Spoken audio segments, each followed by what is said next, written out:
जो ये election commission का जो हल्फनामा आया है, काउंटर एफिडेविट उसको टेक्निकल भाषा में सुप्रीम कोर्ट में बोला जाता है, तो वो एक्सपेक्टेड था, उसी लाइन पे आया है। और इसमें कोई लीगल जो इश्यूज़ ये जो मीडिया में बता रहे हैं, जो इशू बहस कर रहे हैं, उन इश्यूज़ का कहीं कोई फ़र्क नहीं पड़ता। सबके डॉक्यूमेंट्स मांगे जा रहे हैं। जाहिर सी बात है कि अगर आप वोटर हैं तो पहले भी वोटर रहे होंगे, या आप अभी 18 साल के हुए हैं तो आपके माता पिता रहे होंगे, तो सिर्फ उसका एक प्रमाण मांगा जा रहा है कि आप वोटर लिस्ट में से उनका नाम निकाल कर दे दीजिए। मान लीजिए कोई बांग्लादेश से आके और यहाँ पर वोटर लिस्ट में गलत तरीके से अपना नाम बनवा लिया है, बंगाल में ज़्यादातर केस ऐसे ही हैं, तो उसको मुसीबत ये होगी कि उसके माँ बाप का वोटर लिस्ट में नाम वो कहाँ से दिखाएगा, क्योंकि उसके पास जो भी डॉक्यूमेंट्स है सब कुछ फेक है। तो इसको कवर करने के लिए, कवर फायर देने के लिए टीएमसी के लोग सुप्रीम कोर्ट में आ गए हैं कि एसआईआर गलत हो रहा है, संवैधानिक पावर नहीं है, इसको रोका जाए। जो भी बहस हो रही है वो तो सब देख रहे हैं, सुन रहे हैं, समझ रहे हैं। जिसको भी ये टारगेट कर रहे हैं, जो भी लोग इनके वोट बैंक हैं, जो लोग डर के मारे भाग रहे हैं बंगाल को छोड़ के, उनके पास वोटर लिस्ट में, पुरानी वोटर लिस्ट में उनका या उनके माता पिता का नाम देने के लिए तो कहीं कुछ है नहीं। इनको टीएमसी को लग रहा है कि अब तो हमारा वोट बैंक ही जा रहा है, इसलिए वो ऐसे कामों को रुकवाने के लिए, या ऐसी जो ये एक कानूनी प्रक्रिया है, राज्य सरकार जो वहाँ पर है वो ये खेल कर रही है। और वो इंस्टिगेट किया गया है। रात को 12-1 बजे जाकर इलेक्शन कमीशन के ऑफिस के सामने करने का मतलब है कि आपको ऊपर से कहीं आदेश आए हैं तभी आप ये ड्रामा कर रहे हैं, और ये ड्रामा बहुत ही मतलब हमारे डेमोक्रेसी के लिए बहुत ही डेंजरस है। टीएमसी के नेता डोला सेन के द्वारा सुप्रीम कोर्ट में लगाई गई याचिका के बाद अब जो तमाम आरोप टीएमसी के नेता के द्वारा लगाए गए एसआईआर को लेकर, जिस पर आज चुनाव आयोग ने सुप्रीम कोर्ट में अपना हल्फनामा दायर करके कहा है कि जो भी आरोप एसआईआर को लेकर लगाए जा रहे हैं वो राजनीति से प्रेरित हैं। और वहीं दूसरी तरफ उन्होंने कहा है कि एसआईआर पश्चिम बंगाल में सही तरीके से हो रहा है। इलेक्शन कमीशन के द्वारा फाइल किए गए हल्फनामे पर जानकारी दीजिए सर, और ये बताइए कि कितना प्रभाव पड़ेगा अब आने वाली सुनवाई पर, जब इलेक्शन कमीशन ने अपनी तरफ से हल्फनामा दायर कर टीएमसी के द्वारा लगाए गए तमाम आरोपों को खारिज कर दिया है। देखिए, जो ये इलेक्शन कमीशन का जो हल्फनामा आया है, काउंटर एफिडेविट उसको टेक्निकल भाषा में सुप्रीम कोर्ट में बोला जाता है, तो वो एक्सपेक्टेड था, उसी लाइन पे आया है।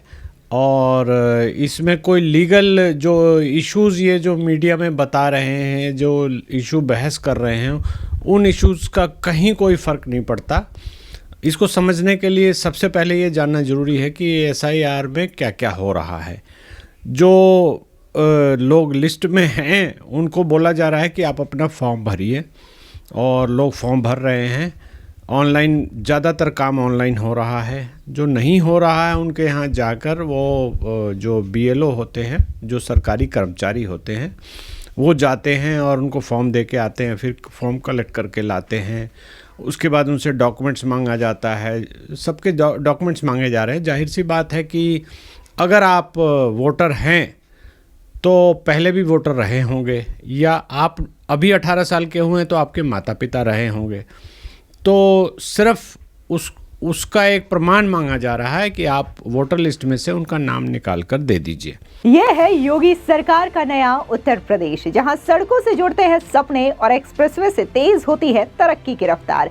सिर्फ 8 साल, जी हां, सिर्फ 8 सालों में मुख्यमंत्री योगी आदित्यनाथ के नेतृत्व में उत्तर प्रदेश ने जो कर दिखाया वो पूरा देश आज देख रहा है। क्या आप जानते हैं, पिछले 8 सालों में योगी सरकार के नेतृत्व में उत्तर प्रदेश में बने हैं 5 भव्य expressway: Ganga expressway, Bundelkhand expressway, Gorakhpur link, Purvanchal expressway.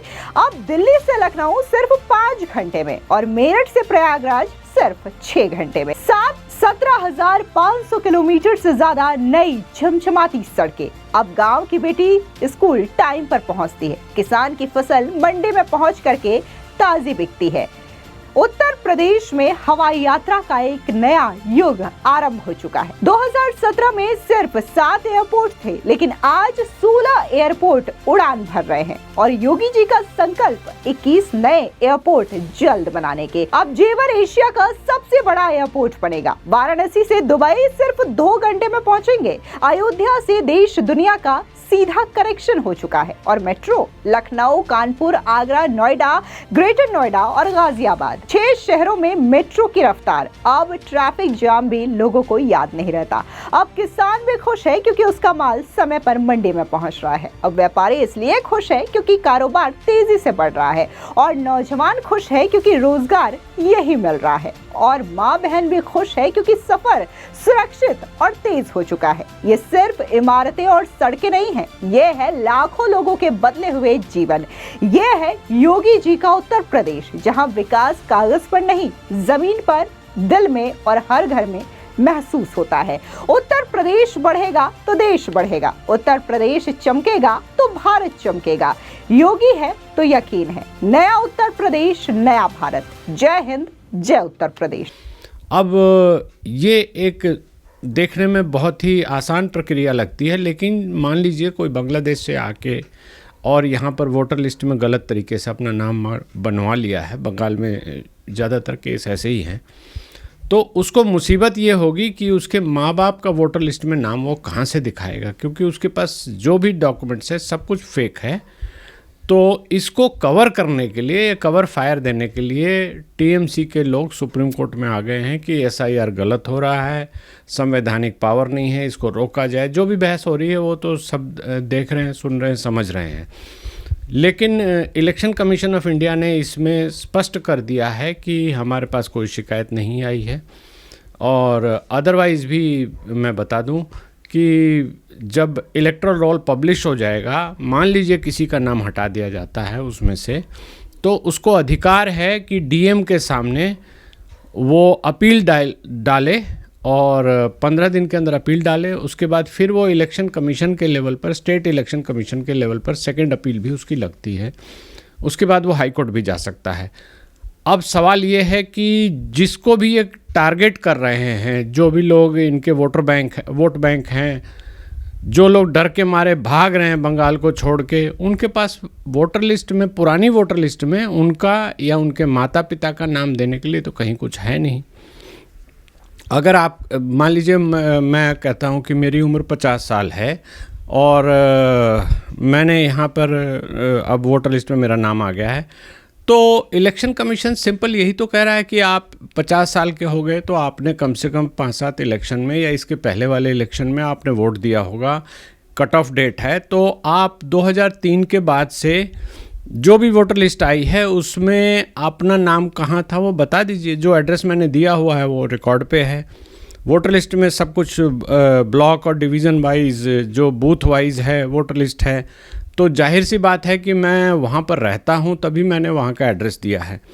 अब एसआईआर में सिर्फ कहा जा रहा है कि आप पिछले वोटर लिस्ट में आपका नाम था वो दिखा दीजिए।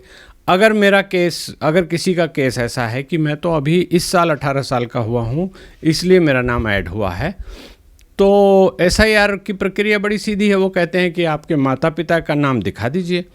चूँकि आपका नाम वहाँ पर है वोटर लिस्ट में, आपके पिताजी का भी नाम है, आपका एड्रेस भी है, तो अगर आप माता पिता का नाम पुराने वोटर लिस्ट में से निकाल कर एक्सट्रैक्ट मांगती है, इलेक्शन कमीशन बोल रही है कि आप वो दे दीजिए, तो जब देंगे तो वो जो एड्रेस मैंने अभी दिया हुआ है, जो भी वोटर लिस्ट में एड्रेस है वो भी मैच हो जाएगा। अगर वो मैच नहीं होता तो उसको समझाना पड़ेगा, आपको आधार की कॉपी देनी पड़ेगी, अपना वोटर आई कार्ड देना पड़ेगा या डॉक्यूमेंट देना पड़ेगा कि हम यहाँ कैसे पहुँचे, हमारा वहाँ पर क्या था, एड्रेस कैसे था, तो उसकी डॉक्यूमेंट्री एविडेंस देनी होती है।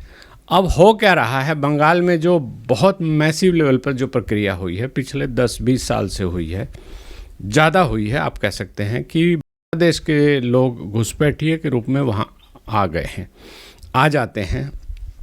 और वो राज्य सरकार, चूँकि राज्य सरकार बंगाल में हमेशा पहले तो कम्युनिस्ट पार्टी रही, उसके बाद ये टीएमसी आ गई जो कांग्रेस का ही एक धड़ा है, और पहले की कम्युनिस्ट पार्टी को भी कांग्रेस के द्वारा सपोर्ट मिलता ही था, सबको पता है।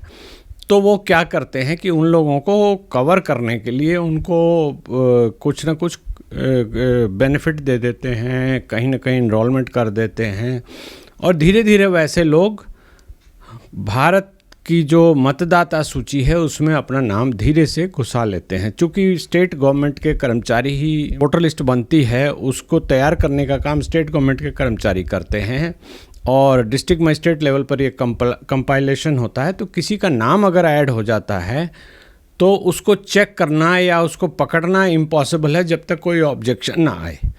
तो ऑब्जेक्शन कोई आता नहीं है, चूँकि वहाँ पर सामाजिक रूप से ऐसा होता है कि जो भी पहले सीपीएम के लोग करते थे अब टीएमसी कर रही है, खुल्लम खुल्ला कर रही है, कि जो वोटर लिस्ट है उसमें ऑब्जेक्शन जो फाइल करता है उसको धमकाते हैं वो। उसके अलावा जो बीएलओ जाते हैं उनसे ज़बरदस्ती फॉर्म भरवाते हैं कि ये आप करो, यस करो कि इनका नाम, इनके कागज़ सही पाए गए। लेकिन अब एसआईआर में कम से कम ये चीज़ हो गई है कि डिस्ट्रिक्ट लेवल पर जाएगा, उसके बाद वो स्टेट लेवल पर जाएगा, तो वहाँ पर कोई भी अगर इर्रेगुलरिटी है, खासकर अब आईटी टूल्स के हिसाब से ये लिस्ट बन रही है, तो जो इर्रेगुलरिटी होती है वो पकड़ी जाती है। तो वैसी दशा में जो इनको टीएमसी को लग रहा है कि अब तो हमारा वोट बैंक ही जा रहा है, इसलिए वो ऐसे कामों को रुकवाने के लिए, या ऐसी जो ये एक कानूनी प्रक्रिया है, आप देखेंगे हमारे संविधान का अनुच्छेद 324 है जिसमें इसको लेकर पावर्स दी गई हैं, और रिप्रेजेंटेशन ऑफ पीपल एक्ट में भी पावर दी गई है कि इलेक्शन कमीशन की ड्यूटी है कि मतदाता सूची को हमेशा वो अपडेट करते रहेंगे। अपडेशन से 3-4 काम होते हैं। एक तो जो लोग मृत हो गए हैं उनका नाम हटाया जाएगा, जो 18 साल के हुए हैं उनका नाम आएगा। अब एसआईआर हो रहा है तो एसआईआर में जो एग्जिस्टिंग लोग हैं उनको कहा जाता है कि आप फॉर्म भरिए और अपना पहले की मतदाता सूची में जो पहले नाम आपका था वो दिखाइए। अगर आप अभी 18 साल के हुए हैं या आप अभी फर्स्ट टाइम वोटर बन रहे हैं तो आप अपने माता पिता का नाम दिखा दीजिए, जो कि बहुत लॉजिकल है और उसमें कहीं कोई गलती नहीं है। अब इस चीज़ को विरोध करते हुए ये सुप्रीम कोर्ट आ गए हैं और इस तरह की बयानबाजियां, गलत मिसलीडिंग बातें कर रहे हैं। कोर्ट में तो सीधा सा मामला है कि ये शक्तियां इलेक्शन कमीशन के पास है, इलेक्शन कमीशन कर सकता है। 2003 में भी बिहार में हुआ था, उसके बाद अभी अक्टूबर में बिहार में हुआ है, फिर से चुनाव हुए हैं। तो ममता बनर्जी या जो भी केरल के लोग या जो भी लोग आए हैं, तमिलनाडु के लोग पिटीशन लेकर जो आए हैं कि एसआईआर की शक्तियां नहीं है, ये गलत है। ऐसा कहीं कुछ नहीं है। हमारे संविधान के जो निर्माता हैं उनको ये दूरदृष्टि थी कि इलेक्शन कमीशन एक इंडिपेंडेंट बॉडी के रूप में बनाया जाए और उसको बनाया गया है, और इलेक्शन कमीशन पहले से भी काम करता रहा है। इसी के साथ साथ देखिए, चुनाव आयोग को लेकर अब संविधान के ही मंदिर लोकसभा में लगातार अब जो तमाम विपक्षी पार्टियां हैं या फिर जो टीएमसी है वो लगातार सवाल ये उठा रहे हैं कि पहले कहा जाता था कि ईवीएम के द्वारा वोट जीत लिए गए हैं, फिर कहा गया कि बूथ कैप्चर हो रहे हैं, फिर अब कहा जा रहा है कि एसआईआर के थ्रू एसआईआर करवा कर ही केंद्र सरकार हर जगह पर राज्य में सरकार बना रही है। अब एसआईआर को माध्यम बनाया जा रहा है और लगातार लोकसभा में हल्ला हंगामा भी कर रही है विपक्षी पार्टी। देखिए, इसके लिए सबसे पहले तो आपको बधाई देना होगा इलेक्शन कमीशन को कि जिस इतनी सूझबूझ से ये प्रक्रिया शुरू की है कि जो राजनीतिक पार्टियां जिन्होंने अपनी दुकानदारी बना रखी थी, जो वोट बैंक की दुकान जो चला रहे थे, वो बिलबिला गए हैं। दूसरी बात, केंद्र सरकार ने भी एक अडिग रहने का निर्णय किया है इस पर, चाहे जो भी आक्षेप लग जाए, जो भी रूलिंग पार्टी है केंद्र सरकार में, उनके ऊपर एलिगेशन लगाए जा रहे हैं। पहले एलिगेशन ये लगाए गए कि ईवीएम को हैक किया जाता है, वोट मैनिपुलेट किया जाता है, वोट चोरी का भी एलिगेशन लगाया गया, और उसके बावजूद भी वो जो पॉलिटिकल पार्टी है इस चीज़ के बीच में नहीं आ रही। केंद्र सरकार जो पॉलिटिकल पार्टी जो केंद्र सरकार में है वो बीच में नहीं आ रही, तो ये आप ये बधाई के पात्र हैं। कम से कम अडिग हैं, कम से कम इस चीज़ को झेल रहे हैं और समझ रहे हैं और सपोर्ट कर रहे हैं। इलेक्शन कमीशन को अगर चाहिए तो उनके पास इंडिपेंडेंट शक्तियां हैं, उनको अगर केंद्र सरकार चाहे तो इस काम को रुकवा सकती है, लेकिन उस काम को नहीं रुकवा रही है। हालांकि ये इलेक्शन कमीशन की अपनी ड्यूटी है कि वो करे, हमेशा करता रहे। ये रिप्रेजेंटेशन ऑफ पीपल एक्ट में ये पावर है।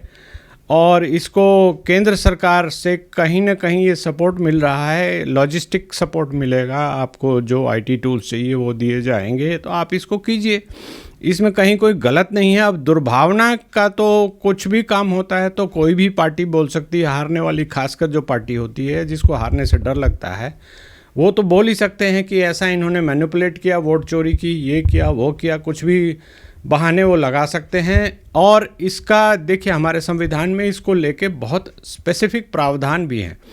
आप अपने पार्टी के कैडर को वहाँ पर बूथ लेवल पर असिस्टेंट बनाकर भेज सकते हैं, जो कि फॉर्म भरेंगे, फॉर्म का एक पैरेलल सेट रखेंगे, और अगर किसी का नाम हटाया गया है तो उसकी ओर से ऑब्जेक्शन दाखिल करेंगे, अपील लगाएंगे, फर्स्ट अपील लगाएंगे, सेकंड अपील लगाएंगे। तो ऐसा करने की बजाय ये पॉलिटिकल पार्टीज़ कोर्ट में आ रही हैं और एक तरह के भ्रामक बातें करके लोगों को गुमराह करने की कोशिश करी और कुछ नहीं कर रही है। तो ये टीएमसी लगातार विरोध कर रही है और विपक्ष भी विरोध कर रहा है। पश्चिम बंगाल में बीएलओ के द्वारा भी प्रदर्शन किया जा रहा है। देखिए, बीएलओ जो वहाँ पर हैं वो राज्य सरकार के लोग हैं और सबको पता है कि पश्चिम बंगाल की राजनीति क्या होती है। वहाँ पर जब कोई मार पिटाई होती है, कुछ होती है, तो पुलिस किनको मुकदमा किनके खिलाफ बनाती है या किनके फेवर में बनाती है, सबको पता है। तो राज्य सरकार जो वहाँ पर है वो ये खेल कर रही है और वो इंस्टिगेट किया गया है। रात को 12-1 बजे जाकर इलेक्शन कमीशन के ऑफिस के सामने करने का मतलब है कि आपको ऊपर से कहीं आदेश आए हैं तभी आप ये ड्रामा कर रहे हैं, और ये ड्रामा बहुत ही मतलब हमारे डेमोक्रेसी के लिए बहुत ही डेंजरस है। इस तरह की चीज़ें बिल्कुल ख़त्म होनी चाहिए और केंद्र सरकार को ये चाहिए कि पैरामिलिट्री फोर्सेस को भेजकर इन चीज़ों को टेक ओवर कर ले, और जो वहाँ की पुलिस या वहाँ की सरकार जो गड़बड़ियाँ कर रही है, करवा रही है या करना चाह रही है, उस पर रोक लगाए, ताकि हमारा जो डेमोक्रेटिक प्रोसेस है, पार्लियामेंट का जो इलेक्शन का प्रोसेस है, वो अच्छे से पूरा किया जा सके।